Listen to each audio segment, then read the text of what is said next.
Hello and welcome to When Docs Talk.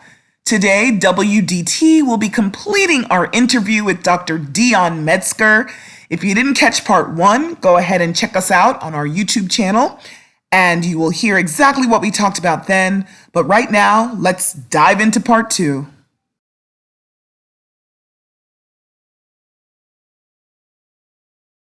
Speaking about word of mouth, I have to be honest with you. If you talk to a lot of people, at least in my family, my community that I grew up with, I grew up in Miami, Florida. My parents are both immigrants from Nigeria. And just being African or even African American, even in the circles that I rolled in, in the African American community, I feel like there was an absolute stigma towards admitting that you have some sort of mental illness and an absolute question of mental health care in general. So what that looks like is, first of all, I'm not crazy, so I don't need anybody to talk to me. And then even if you acknowledge that there's a problem, how am I going to get help by just sitting on somebody's couch? What are they going to say to me? What are they going to say to me? Exactly. Why am I going to tell somebody all my business? There we go. There we go. All of that. I've heard it all. Tell me about it. Tell me how you process that. I just really talk to them about the prognosis. So the earlier we treat this, the better the results. My parents are immigrants too. My mom is from Jamaica. My dad's from Grenada. West Indian culture is the same way. Mm-hmm. You only need to go to a psychiatrist if you're going to the madhouse, right? And that's it. I mean, it's a part of the culture. And it's also an African-American culture as well. Mm-hmm.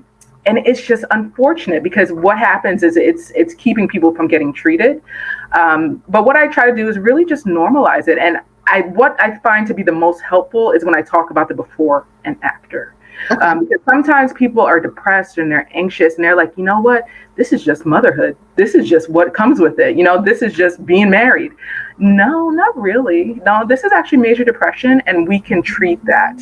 So really just educating about the changes that I see and how much has benefited other people and how, when you feel better, it spills into everything that you do. So it spills into doing better at work, possible promotions, having better relationships with significant others, being a better parent for your kids. So I really focus on the benefits and say, listen, this is not just for crazy people. First of all, psychiatrists hate the word crazy anyway. But, it's just not. It is not a madhouse. You are not, when you come to my office, this is not cuckoo's nest, So this is something, and you'll be surprised. I mean, 1 in 4 people have had some kind of mental health diagnosis in their lifetime. So think about that. Right? And it's probably more than that. It's underdiagnosed. I was about to say, I think that's because they've had the diagnosis. I wouldn't be surprised if it was 75%. Yeah. Everybody's reached a point where they could have had a criteria, whether it's going through grief or anything. Sure. So I always say, listen, we're just hurting ourselves by not going. One thing that I really like about the younger generation with the college students now is that they're being way more vocal about their mental health and more proactive about seeking treatment. So I see it's so interesting because I see them doing it and then they're having an influence on their parents. And their parents are like, wow, I actually have some of those symptoms too. Maybe I should go in. So it's kind of interesting that the younger generation is influencing the older generation to go ahead and get treatment. But I'll tell you this, if I ask a Black person about their family history of psychiatric illness, more than likely I'll get nothing, right? That's really? Because the generations before did not go to the doctor, so there was nothing to diagnose. But then if I flip the question and I say, now, thinking about it, was there anybody in the family that you think could have had, anxiety, depression, psychosis? And they're like, well, we did have somebody who didn't work for 6 months because they didn't want to get out of bed. I was like, yeah, that sounds a little bit like depression. So when you really kind of dig a little bit more, you realize, actually, no, there is a family history. It's just because they weren't seeking medical attention for it. It wasn't something else. I see. No, that's a really important point. I think there's a lot of undiagnosed in any community, but certainly in our communities. But on the flip side of that, do you feel, I have heard as an emergency physician and also just a person in this world, I've heard a lot of people ascribing psychiatric diagnoses to just behavioral or personality differences. Oh, she's bipolar. Have you seen more of that lately? And you hate that? I know my sister is a clinical psychologist. No, you know which one that bothers me the most is oh my God, that's so schizophrenic. Schizophrenia is not split personality. It's not. But okay, go ahead. No, the question is, do you feel like you're seeing a lot of misdiagnoses in the mainstream or among the lay population where they're problems with mental illness? Yeah. Oh, absolutely. One thing is bipolar. Yes, we use that word really, really, really loosely. Mm-hmm. And bipolar disorder, because bipolar disorder can have irritability and just mood changes, people are thinking it's bipolar disorder when it really could just be anxiety. Right. Yeah. So there's a lot of things that I'm seeing misdiagnosed. One of the most common things I see misdiagnosed in adults is ADHD. Oh, I have adult ADHD. No, you have depression. That's why you can't focus. So we realize once we dig into it, because they're only seeing one symptom, and they're diagnosing it based on one symptom, where, depression and anxiety actually both affect concentration. They both increase distractibility. So that's just an example of misdiagnosis, and kind of doing a little bit more of a more kind of intricate evaluation. You're able to see that it's much more than that. So it sounds like people are kind of trying to diagnose themselves, which is something that I personally find a pet peeve. Well, I'm sure in the ER, like, if people diagnose what they have and then they tell you. Yeah. So, but I know you said when somebody starts to think about it is when they should seek out, help. But what about people? It's an evaluation. It's not a commitment. Then that's what I like to remind people of. It's just an evaluation. It could be a one-time visit. So a lot of people say, well, I don't want to have to be seeing a psychiatrist. It's just an evaluation. That's it.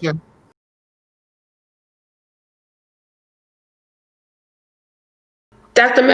Metzger, I too have Jamaican parentage, and I want to help people out there figure out how to push past the shame that we're made to feel when we want to seek help.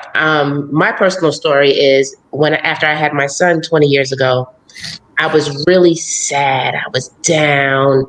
I didn't feel like I was bonding quickly enough. I heard a lot of people say, oh my gosh, when I saw him, I was in love. Well, I didn't feel that way. It took time for that to grow. And for years afterwards, I felt such guilt about that.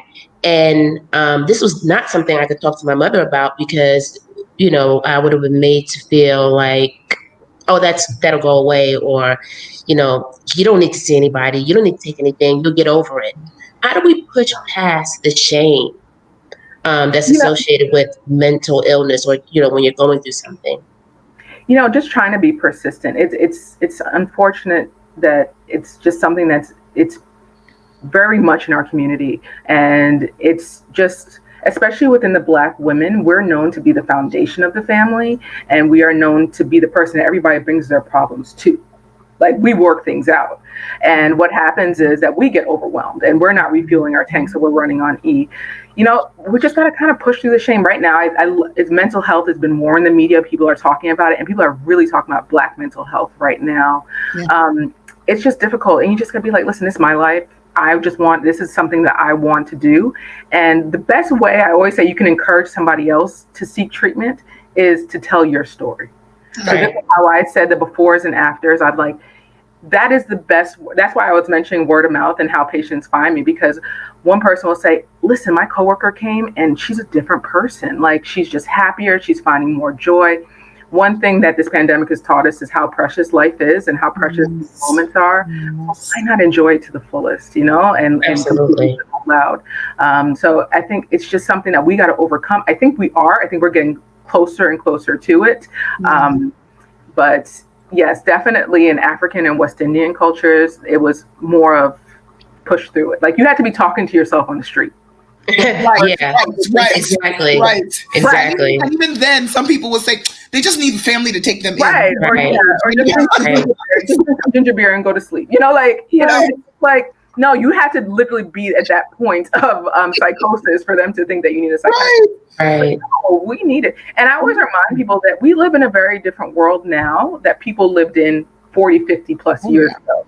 We have different stressors now. So just off that alone is enough reason for us to always seek mental health treatment when we need it. Yes. So we talk about word of mouth, and that's how we can kind of help encourage others. But supposing you're not necessarily in therapy yourself and you don't really have any examples, how can you recognize when your loved one needs a problem, and how can you encourage them to seek that help? Because you talked about how we can do it for ourselves. Like, if you feel like you might need help, just get an evaluation. What about if you're really watching somebody, what you think is spiraling? How can you tell when it's really not okay and you need to intervene on their behalf? And you just pay it, when you look at the signs. So for example, if you have concerns about depression, especially in motherhood, new mothers, we see that so commonly. As a matter of fact, the depression, for 50% of the patients, the depression starts during the pregnancy, and then you see it kind of afterwards. But for mothers or anybody you might see just having these depressive symptoms, for example, not wanting to do things they normally find fun, feelings of hopelessness, just wanting to be isolated, you have to approach them from love. That's kind of always my best advice, because some people, this kind of like tough love thing, that doesn't work for depressed people, where you say, just get out of bed and do it. Like, just get out of bed. Just go ahead.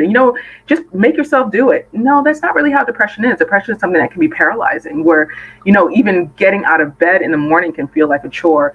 So not just trying to approach it with love and say, listen, I really want to help you. I know you are not yourself. What can I do to help? And try to ease in the kind of talking about seeking treatment. For some people, because the word psychiatrist or psychologist might be a little bit too intense, use the word counselor. Maybe you're going through maybe you're just going through burnout. Don't call it depression. Maybe this is just some burnout. How about we go talk to a counselor, and we go from there. But just being very, very careful in your wording, especially if you know that there's already a pre-existing stigma, and then going from there. But approaching it with love, the tough love does not work with depression. And I see that a lot sometimes with parents and teenagers, because depression can start as early as the high school age, and they're realizing that their kids just don't want to get out of bed. They're, losing weight, and they're like, oh gosh, this kid is just so lazy or so spoiled. No, this actually could be depression. So, always trying to approaching it with love and saying that, you just want to see them happier and back to their old selves. Right. So it almost seems like you might be suggesting that we shouldn't assume that some of the things that we're seeing are people being willful, people being lazy. Right. We should assume it's easy to label it, it's easy to be like, like if you notice that you have a friend who's always canceling on plans now, like, oh my God, she's just being rude. No, actually, maybe she's just really depressed, or she's anxious, or has social anxiety. So, just kind of pick up on any changes in the pattern of behavior of those closest to you, because more than likely it is a mental health symptom that is contributing to it, especially now in these past 6 months. Oh, yeah. Oh, yeah. Sometimes how we're feeling and what we're going through emotionally makes it difficult for us to find our voices. I just want to interject a brief message about how important it is for us to find our voices this election season. Please go out there and vote. Hello, and welcome to When Docs Talk. Just a public service announcement. Please vote. For those of you who had voted and contributed to the record numbers of early voting, thank you for doing so. In my state, we get this little peach sticker. I am very proud of it. I secured my vote. I'm a Georgia voter. Those of you who have not, please go out and vote. Early voting is still underway in many states out there, and it's very important. You keep hearing it. It may seem cliche, but I'm going to say it again because it's the truth. We need to vote like our lives depend on it, because they do. For those of you who are not sure who you want to vote for, who have issues with certain candidates or others, still vote. Vote for the best person for your interest, for your community's interest, whoever you think that is. Just get out there and vote. And for those of you who are intimidated by the long lines, understand that there are people who literally died for you to be able to be in that line. Don't forget them. Let them guide you as you stand in line. See if your state has an app that tells you which voting sites have the shorter wait times. There are ways to get around it. Bring a lawn chair. Bring some good music to listen to. Whatever you do, make sure you get one of these. Whatever it looks like in your state. Get out there and vote. We got to change things, and you can make a difference. It's worth it. People have died for that right, and I want to see you out there. Take care from When Docs Talk.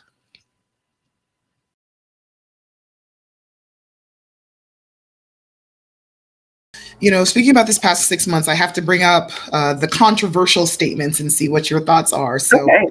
there is a camp when talking about coronavirus, going back to coronavirus, and the shutdowns and the kind of behaviors that were encouraged of us by public health officials. Stay inside, don't socialize, don't go out into large crowds. A lot of businesses also closing and going to virtual or closing altogether.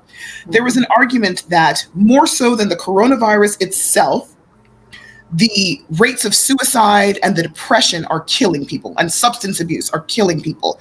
And so it was almost like two narratives pit against each other, where it's like, oh, you're going to die from coronavirus. No, you're going to die from mental health issues. I'm just curious how somebody who is a mental health expert feels about that argument.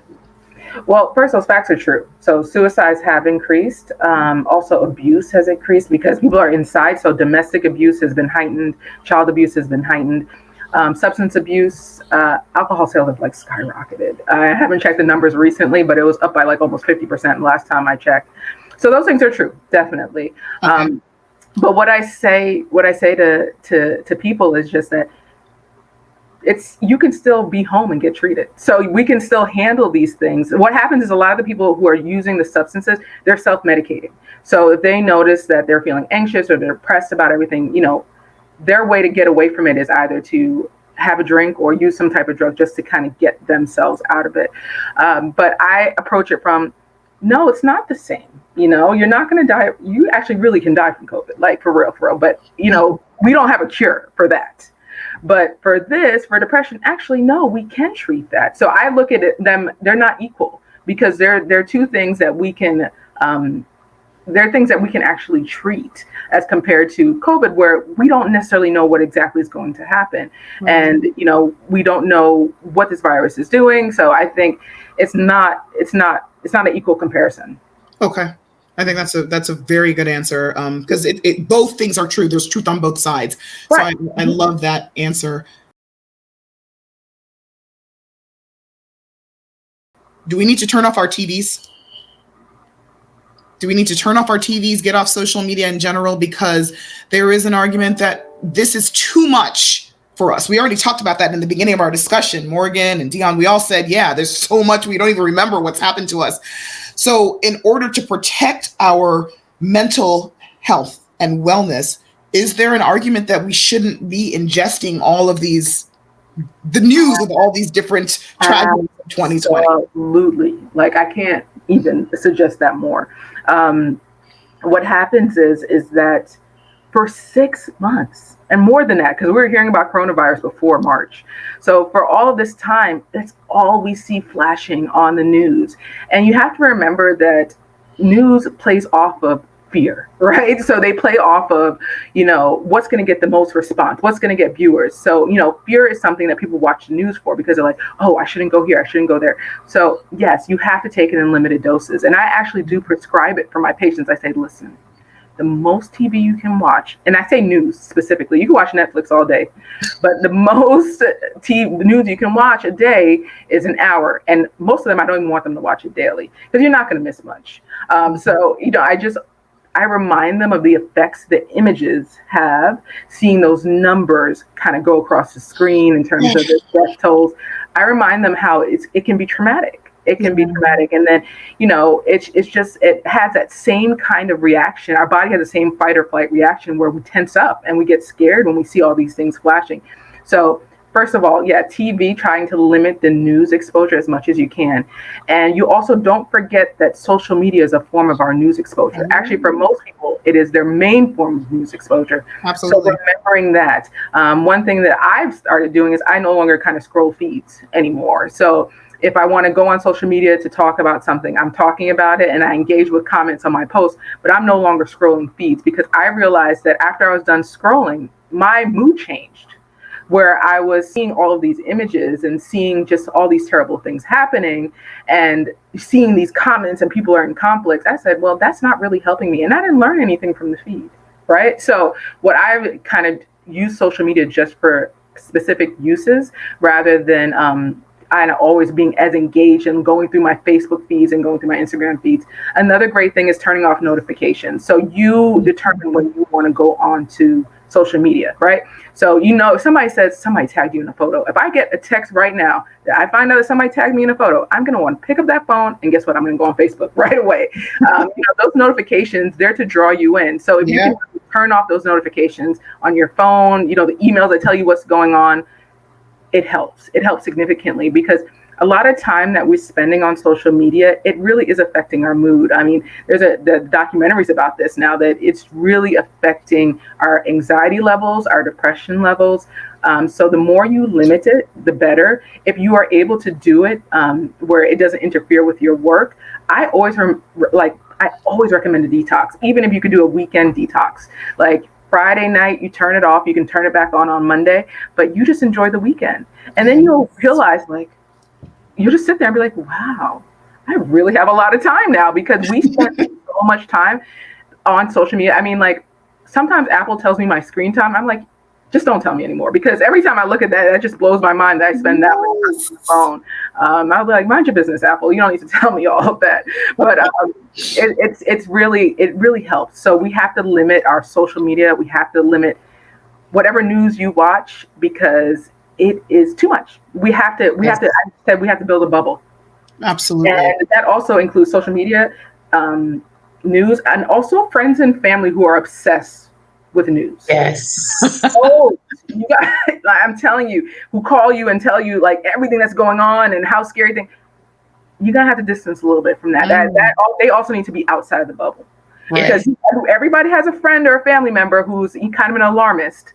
And you get off the phone with them, you're like, man, shoot, now I'm stressed. Right. And if you don't know that family member, you may be that family member. Or you may be. Yes. Once you realize that you're that family member, you definitely need to watch less news. Yeah. Yes. Yeah. Dr. Dion, I'm telling you, you have dropped some pearls on us. I am going to take a lot from this myself personally, because I think it's important when we give ourselves permission to disconnect a little bit from what we think is so important. We have to watch the news. We have to be really not. It's really not. Like you said, sometimes you read a whole scroll or a whole newsfeed, you don't learn anything. But you leave feeling angry or sad or ready to fight or ready to whatever. So really important information.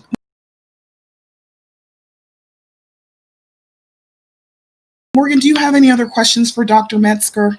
I just feel I'm fearful that the mental health community is being forgotten during this time of COVID.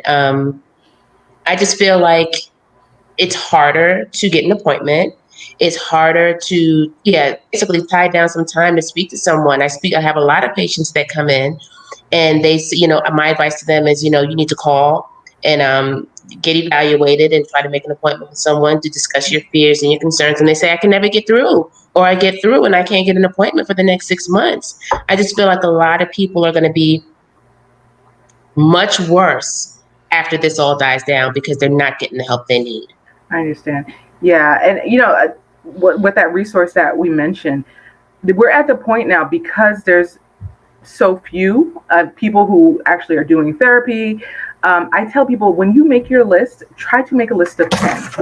And you're going to have to devote a day to contacting. I mean, for me, with my practice, no matter anybody who calls and leaves a message, you'll get a call returned within 2 days, max, usually the day of or the same day. But not everybody works that way. Right. So I always say, listen, I mean, we're going to have to just play the numbers game. Try to put as many referrals and go through them. Just go through them. Don't be discouraged if you don't get the first 1 or 2. It's just kind of like putting out your bids. Just keep going because somebody's going to answer. Somebody's going to answer. And just try not and use resources. I know melanin and mental health is really a big one that people use. Taraji Henson also has one, the Boris Henson Foundation, where they're just resources just for if you want therapists of color. So there's Rolodexes for that. Just kind of doing a quick Google search and just asking for Black therapists, because what we found is that a lot of people found so much difficulty in filtering and finding a therapist of color. And we're trying to make more resources and easier for it, but keep trying. I wish there was more of us and it wasn't such a difficult process. But I always say, if it happened, if 1 or 2 therapists didn't call you back, don't worry. I might be the 3rd therapist you call, and I'll call you back. So just just kind of keep heart, and please don't give up. Yeah, please don't be discouraged. I love it. On that note, I want to really thank you. This has been a great discussion because I've learned a lot. I'm sure our viewers have learned a lot of how we can take the pulse on ourselves from a mental health perspective, how we can reach out to others effectively in a less judgmental way. The whole tough love doesn't work thing, I think is really important to take home from that. Are there any other take home messages you have for our viewers? We're going to be okay. I know that is as simple as it sounds, but we're going to lean on each other. We're going to reach out for help when we need it, and we're going to make it through this. And if you have any concerns about anybody that around you, that you notice a change in behavior, just reach out in love. I love Absolutely. it. Well, thank you so much, Dr. Metzger. Thank you. Thanks for including me. Thank you. We love having you. We hope to talk to you again in the future. And absolutely. We're gonna take your advice straight from us. Absolutely. Very good. Right, take care. Thank you. All right, bye. Bye-bye. That completes our second interview with Dr. Dion Metzger, part 2 of our interview with her. When Docs Talk will be presenting the Are We OK series throughout the next few weeks, so be sure to catch us on YouTube or Facebook. If you go to YouTube, you'll be able to catch all of our past episodes. Please be sure to subscribe, tell us what you'd like to see more of, and make sure you're taking care of yourself. Stay well in 2020. We may not feel okay all the time, but we will be okay. See you next time.